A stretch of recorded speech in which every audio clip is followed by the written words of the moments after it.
પાટીદાર આંદોલન વખતે બની હતી ને એવી ઘટના ત્યાં બની. પોલીસ વાળા 4 બુટલેગરો લઈને આવ્યા. એ બુટલેગરોએ પેલા પથરા ઉછાળવાનું ચાલુ કર્યું. ગામ જોવે કે આ કયા ગામના છે. ત્યાં તો પોલીસ કે પથ્થર મારો થયો, અમારા ઉપર મારો બધાને. તમે 10-15 બુટલેગર લઈને આવ્યા, તમે પથ્થર મારાની તૈયારી કરીને આવ્યા, તમે આખા ગામને આરોપી બનાવવાની કોશિશ કરીને આવ્યા. આ ટોળાની અંદર 5 બુટલેગરો ભળીને પથરા ફેંકે, એમાં આપણે શું કરીએ? આજ બોટાદની અંદર આ ઘટના બની. પોલીસ વાળા 10-15 બુટલેગર લઈને આવ્યા. ઈ બુટલેગરોએ પથ્થરમારો કર્યો. પછી પોલીસ ગામ આખું ચારે બાજુથી ઘેરી લીધું અને ગામના ખેડૂતોને બેફામ માર માર્યો. રાજુભાઈને પકડ્યા, રાજુભાઈ બોરખતરિયાને પકડ્યા, અમારા અનેક આગેવાનોને પકડ્યા. પોલીસના માણસોએ પોલીસની ગાડી ઊંધી નગાવીને હળગાવી દીધી. પછી એને માણસો પાછા કેમેરો જોવો અમારી ગાડી હળગાવી દીધી.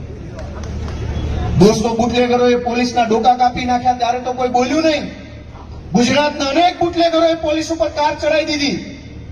તે દિવસે તો કોઈ એફઆઈઆર થતી નથી. પણ એક નિર્દોષ માણસ આંદોલન કરવા નીકળે, પોતાનો હક માંગવા નીકળે એટલે ભાજપ વાળા તરત પોલીસ મોકલે છે.